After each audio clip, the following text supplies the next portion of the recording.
Okay, and then now we have another special guest, We want to welcome Ashley and Hannah to our rec center. They are now permanent directors there. We've gone through a few different temporary directors, but now we're excited that we have contact with the rec center again, and they're going to share some of the events that they have coming up.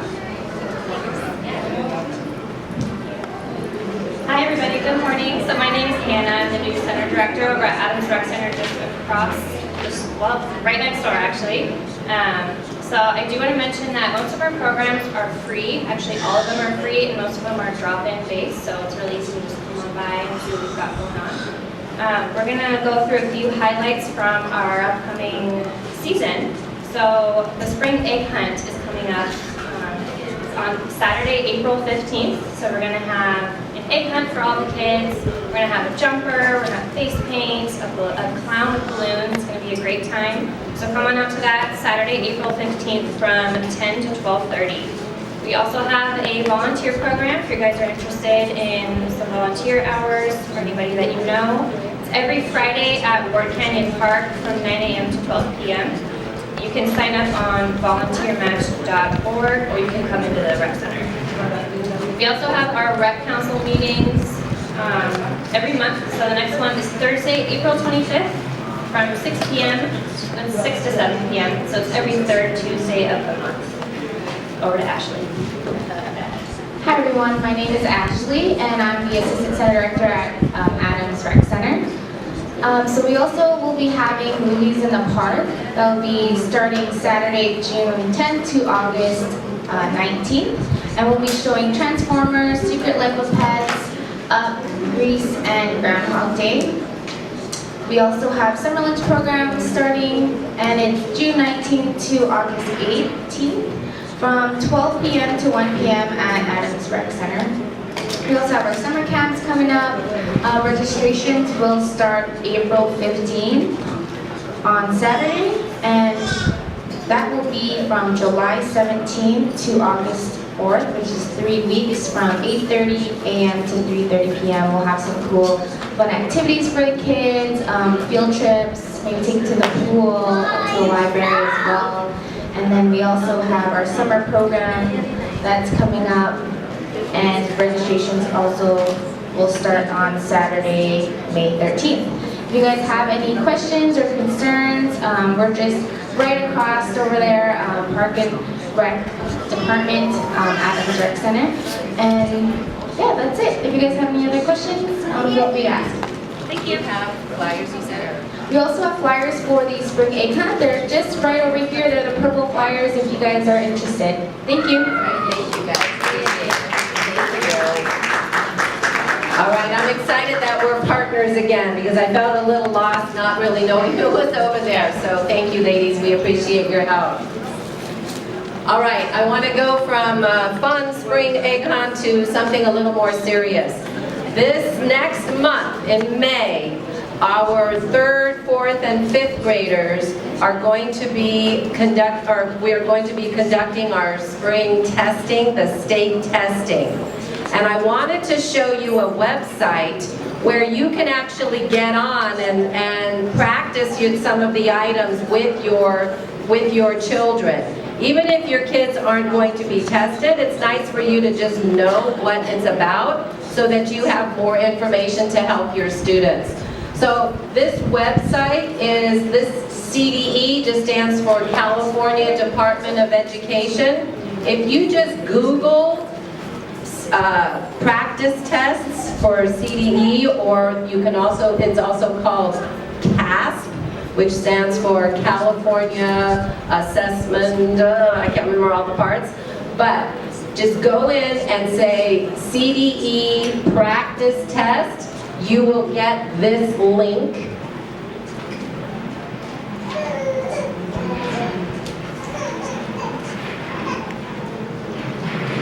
And right now I'm on the California Department of Education website. This is there's a lot of great information on this website, specifically for parents as well as for educators. So as you As you see, it's Smarter Balanced is what they call the state testing. Remember, it used to be called STAR testing. Now it's called Smarter Balanced because it's representative of the Common Core standards. And as you scroll down this page, it'll say right here, take the practice test. And then the link underneath there will take you to a page that looks like this. Now, don't worry about putting in your name or anything like that. You can keep, or a guest session, you can just keep going and say, sign in. Again, you don't have to worry about, you can just go in as a guest, but you do have to select a grade level. So let's start easy. Let's start in 3rd grade. And if you have students who are 7th, 8th, 6th, 7th, or 8th, you can go into theirs or in high school as well. So if you have older students, they can do a practice as well. So let's start with 3rd grade. And then you just say yes.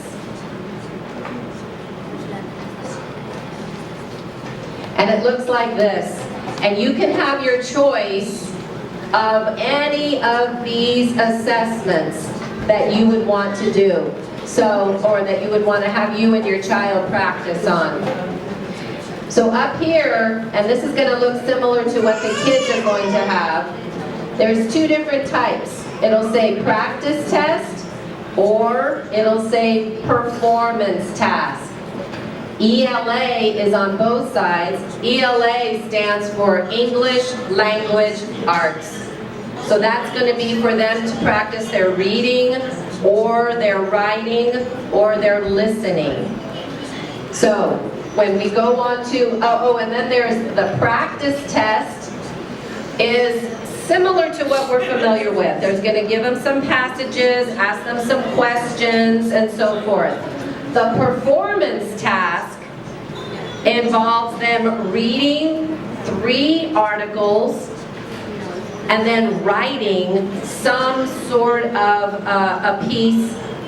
Either they're going to get chosen to do a narrative piece, a story based on those articles, or an informational piece based on those articles, or a persuasive piece, an opinion piece. Those are the 3 types of writing that all our children, even our little kindergartners, are practicing and learning in their classrooms. And so the kids will have 2 days of the ELA task. I can't remember the first, CAT. Stands for Computer Adapted Test. They're going to give them a question. Might be different, like if you and I are sitting together, you might get a different question than I do. Let's say she gets the question right. They're going to give her a little harder question. Let's say she gets the question right again. They're going to give her a little harder than that. Okay? Until she misses. Then they'll bring the question down a little bit, and then they'll find like kind of her zone of where she can perform. And that's what Computer Adaptive Test stands for. And then her score is going to be representative of that level that she could do. Now let's say I took the first question and I missed it. They're going to take me right back to a little bit less. And let's say I missed it again, a little bit less, until they can find my level that they can then continue to give other questions. There's usually about 30 to 35 questions in one assessment. And they do this for 2 days. Then the 3rd day, they do the performance task. And that's in ELA, in the English Language Arts. The next week, we do it in mathematics. There will be 2 days for the math, and then 1 day for the performance task. So it's pretty rigorous. And so kids not only need to have the content knowledge, they also have to have some stamina, right? They can't give up. That's why we just had our discipline assemblies, and I talked to the kids about this. There's a picture of an ant with what is probably just a morsel of food, but it looks like a boulder, and the ant's like pushing it up the hill. And I said, sometimes that's what working hard feels like. You've got to keep pushing. You've got to persevere. And so when you have your students at home and they're complaining about their homework or whatever, talk to them about, this is what working hard means. Come on, push harder. You can do it. Keep going. Think of that little ant. And those are the kind of values that we're trying to teach our kids, as well as teach them the standards that they need. So that's just kind of an overview. Let me show you one of the questions. So remember, we're in 3rd grade. This is ELA, English Language Arts. Don't worry about all this part. Just go down and say select. Don't worry about this part. Just go down and say select. Then they're going to give you a little video check. And I heard that little music, so I could play the video, go down again, and then it'll say begin test now. So here's what it kind of looks like. Turn off the lights, let me see. Thank you. You see how they can navigate the passage is on the left, and the questions are on the right. But they can navigate this, so they could open this up and just see the passage. And then they can scroll down to read the passage. This is 3rd grade. And this passage is from a magazine. If you're ever at the store and want your children to have a fun magazine, Highlights for Children is a great one. After they've read it, they can also use some tools to sometimes highlight a part, or they can also write little notes about the passage if they need to. Then they go to the questions, and the questions are over here. Sometimes, like this one, it'll say this question has 2 parts. First answer part A, then answer part B. Which statement about the boys is supported in the passage? And they give them some choices. Other times, they have to do some typing into that box, a short answer to explain their thinking. In this one it says, what can the reader infer about the secret the father tells his sons? Include information from the passage in your answer. So being able to read and then to explain your thinking always has to be evidence-based. Not just what you think, but what you've read and how that reading supports your answer in this question. So sometimes, like I said, there are multiple choice, they'll have different ones, and then other times it's fill in the blank.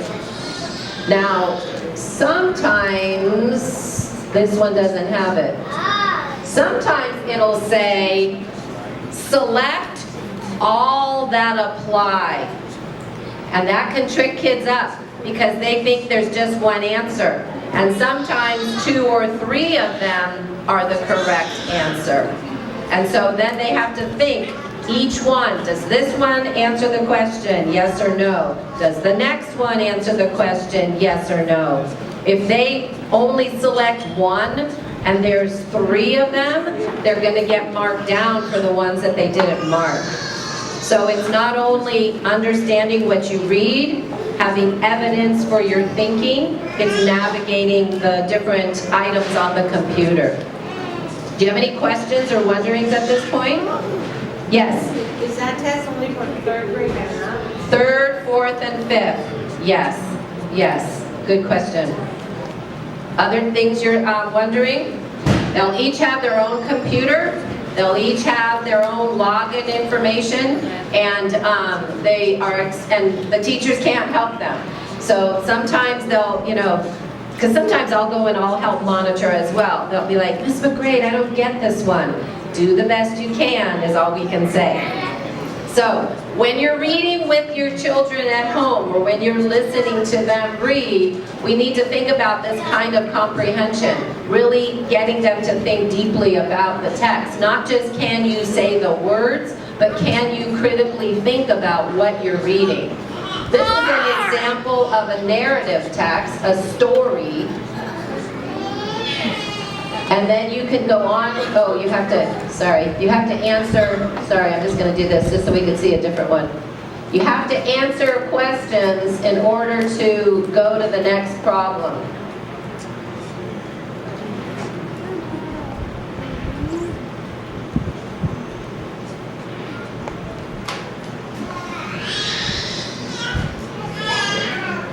All right, now here's another one. This one looks a little bit more like an informational text about maple trees and how they get sap out of them.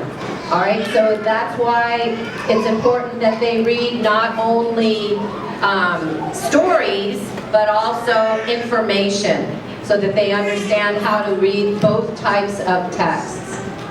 And this looks the same. Look at, you have to do a short answer and so forth. All right, let's try math.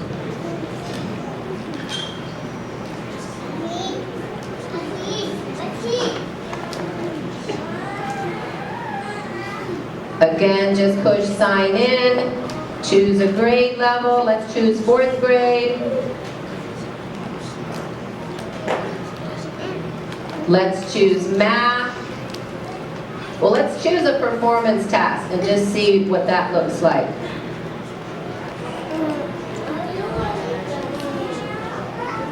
Check the sound.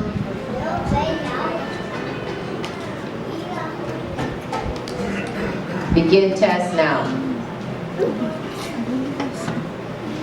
All right, so here is the problem over here. We can expand it once again. It says art day. You're helping your 4th grade class organize an art day. There will be 3 stations: painting, pottery, and chalk art. You have 2 tasks. You will help create the supply list and the schedule for the art day. Here's the supply list. You need to make sure there are enough supplies at each station for everyone to participate. You will use the following information to create a list of art supplies for your class. So here's their information. There's 24 students. Each student needs 2 paintbrushes, 3 pounds of clay, and 5 pieces of chalk. And now here's the schedule, telling them it starts at 9, ends at 2, your break is 10 minutes, you have lunch. Look at all these different time things. 3 stations, but each one has to be 30 minutes long. All right, and then after you get all this information, you come over here. According to the supply list, how many paintbrushes are needed for 24 students? Does anybody remember how many paintbrushes? Wasn't it 2 paintbrushes for 24 students? So how many is that? 48. So now look at the way they have to mark it. All right, and so they're navigating the little computer or the little calculator. According to the supply list, how many pounds of clay are needed for 24 students? So they have to go back and forth from what the information is telling them to what the math problem is. And that's why they're calling it a performance task. And then, look at this one. You need 120 pieces of chalk for your art day. Your teacher has 6 boxes of chalk. Each box has 18 pieces of chalk. Is this enough for art day? And now this time, they don't just want an answer. Explain the steps you used to figure this out. You might notice that on the kids' homework, they always tell them to write out what their ideas are. This is why, so it's being able to get them to think mathematically so they can explain their ideas. What do you think? Pardon? Too hard? They gotta think, and it's not that the math is too hard. Those are pretty user-friendly numbers for 4th graders, but you gotta think, you gotta apply it, and that's what math is about. When all of us were in school, you guys are a lot younger than me, but when we were in school, it was more about get the answer, right? Do the problem, just do the procedure. Today's math is about apply it to a real problem to solve. You know, apply what you need into a real life situation. And so kids will have 3 days of math testing and 4 days of English language arts testing. 5th graders get even more. They are also going to take the science test for the first time online. They've had science before, but online. It's a practice one. It's not going to count because it's a pilot year. Next year, it will count as far as what the scores are. But the first year, they usually just do a practice, put some items on there to see how they work with kids, and then get the results from there for the following year.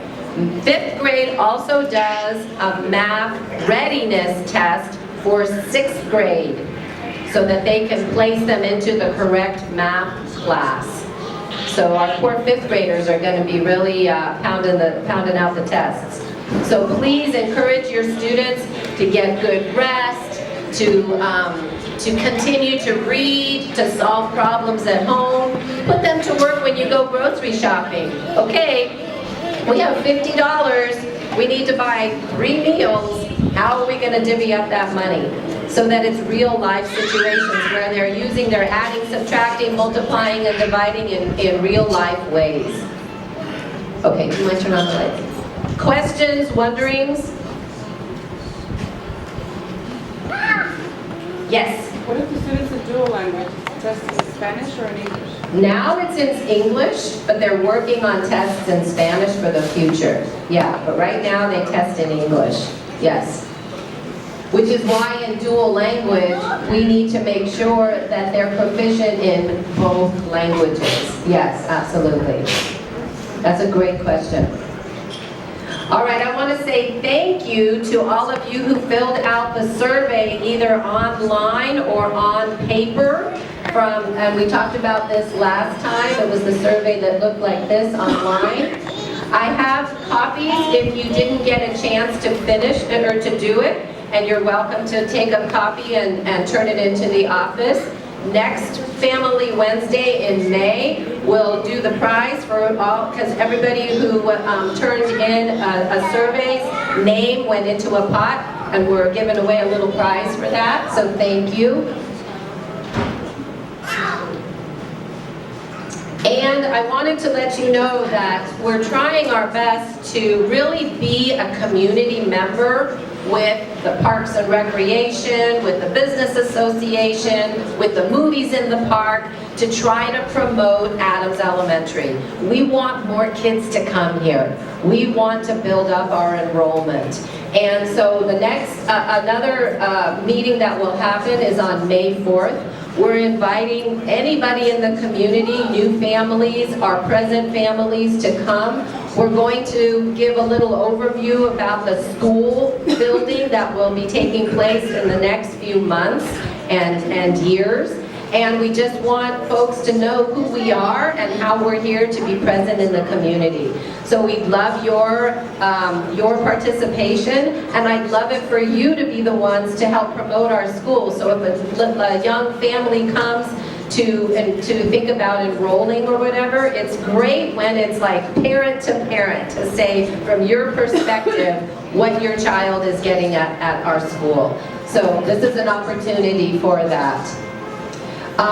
You've heard about the water, the lead in the water at different schools in different states and so forth.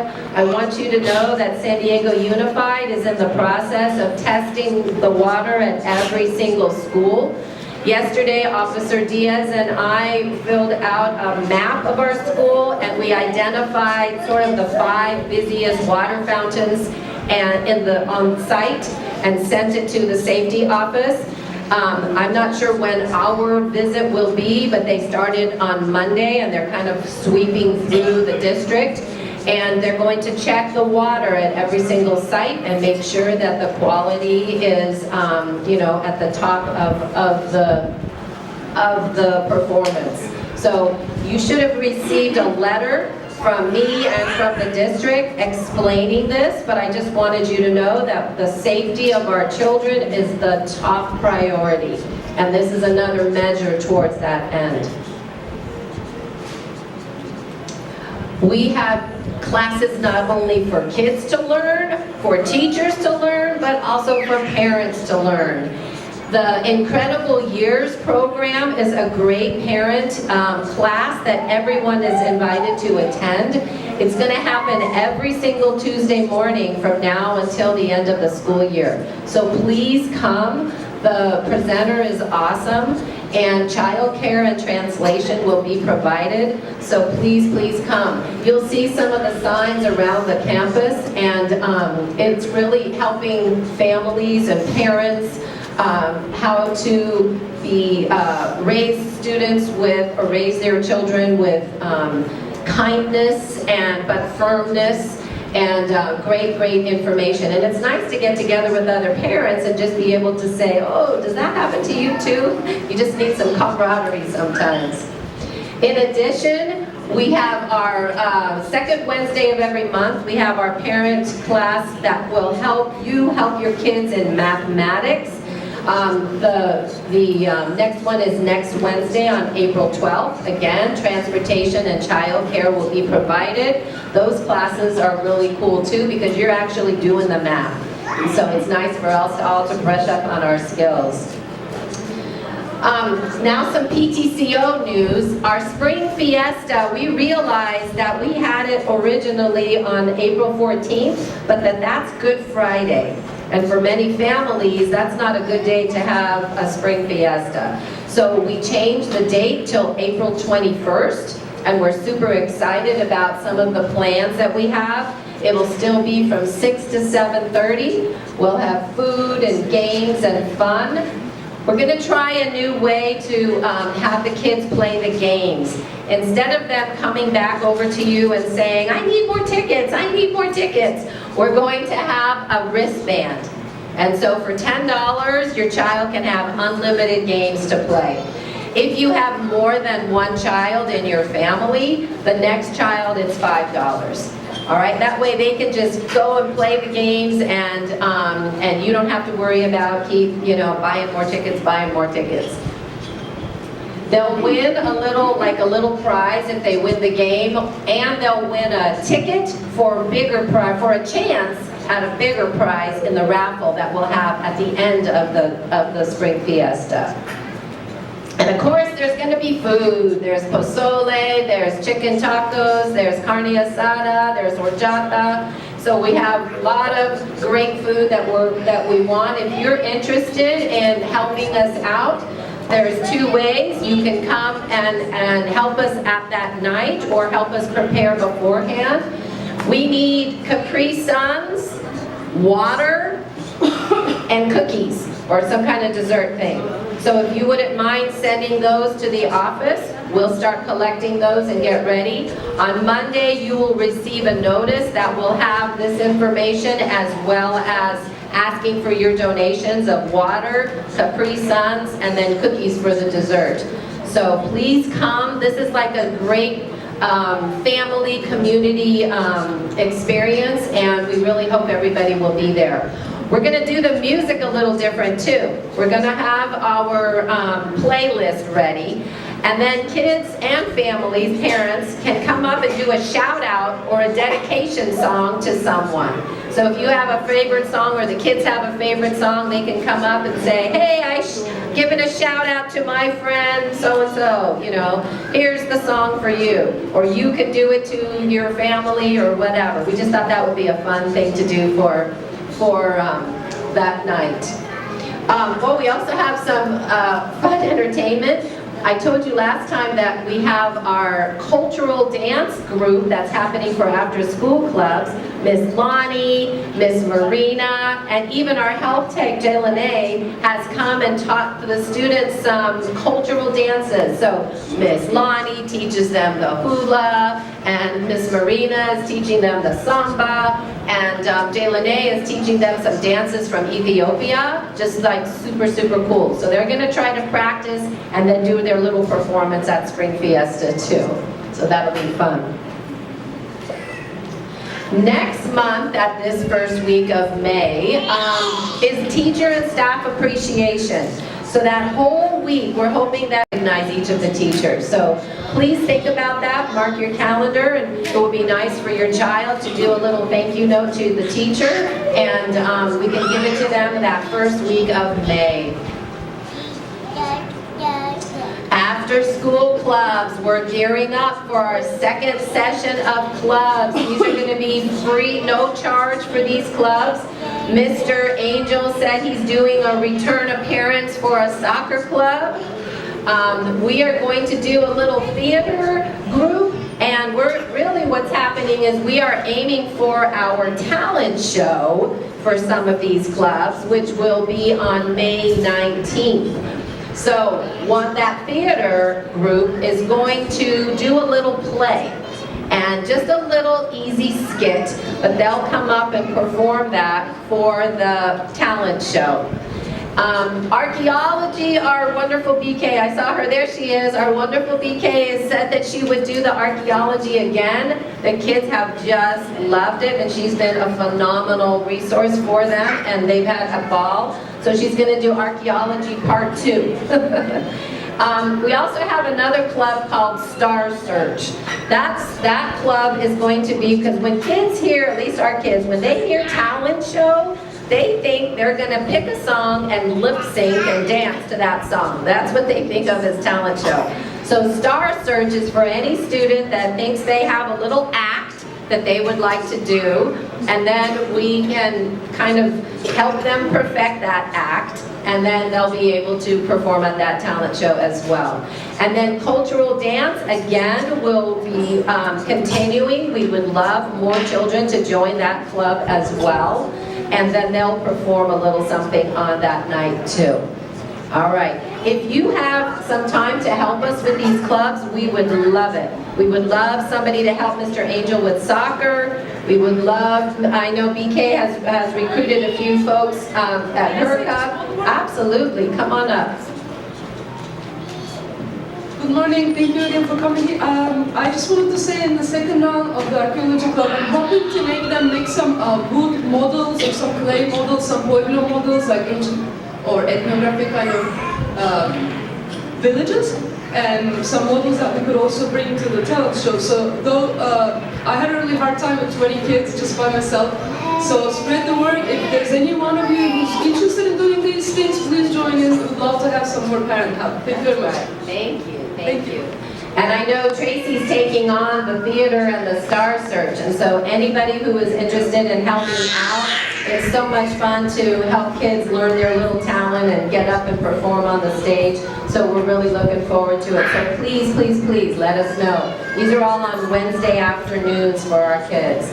All right, so we're looking forward to that. You will get a flyer next week so we can start the sign-ups. And then the clubs will start the 19th. It's a 5-week session. And then our culminating event will be the talent show on, I forgot to put that date on there, May 19th. You're going to be here for tons of performances, I'm just warning you. Because TKK 1 and 2 are all going to have their culminating dances. They've been learning dancing through the, learning through the arts, all the verbs and adjectives and so forth that you see on the side there. They're going to do a performance on May 18th, in the morning for the school, and in the nighttime for all families. 5th grade is about to start their dance, so they're going to have their dance performance. They don't have a finalized date, but sometime in late May. So you'll be here for talent show and dances, and it's just going to be great. We love when our kids perform. All right. I am at the end here, and I just did a little 30-day snapshot of things that are happening. So parent classes up at the top there, the spring egg hunt on the 15th, after school clubs April 19th, and that spring fiesta on the 21st. I saw some parents last time take a picture of that so they had it on their phone ready to go. I also have some newsletters here. Those all went home at the beginning of March, but if you want to take another one, you are welcome to. And like we said, we have our CalFresh information as well, the Parks and Rec flyer as well. So, any questions, wonderings, and we'll go ahead and, who's in charge of the raffle, Miss Lonnie? Yes. When are they gonna do the like spring photos or, the second picture? Oh, good point. That's usually in April. I don't have it on my calendar. Let me check with Miss Marina, but yes, that's coming up. 5th grade, that's good. So 5th graders are going to take that spring photo, and that's one of the ones I'll have in the yearbook. 5th grader, how many 5th grade parents do I have? Good. 5th grade parents for the yearbook, I gave them 3 tasks. One is bring your baby picture. Mr. Cortez is going to take a picture with his phone to put it on the yearbook. So one of the pages is guess which 5th grader, is the baby or whatever. So that's one. The other task is all your 5th graders need to pick a quote that's sort of representative of what they want to say they've learned at Adams, or just something that's meaningful to them. So that's going to be, the little quote will be next to their kind of formal promotion picture. And then the third task, you don't have to worry about this, but they're voting for themselves and their friends of what they think the student will be in the future. So it's like, most likely to discover a new planet, or most likely to be the new Gates, or just different things like most likely to be on Dancing with the Stars. Just like different things like that. So they're doing that with their teachers. But I need your help for the baby picture and for the quote. All right, so thank you.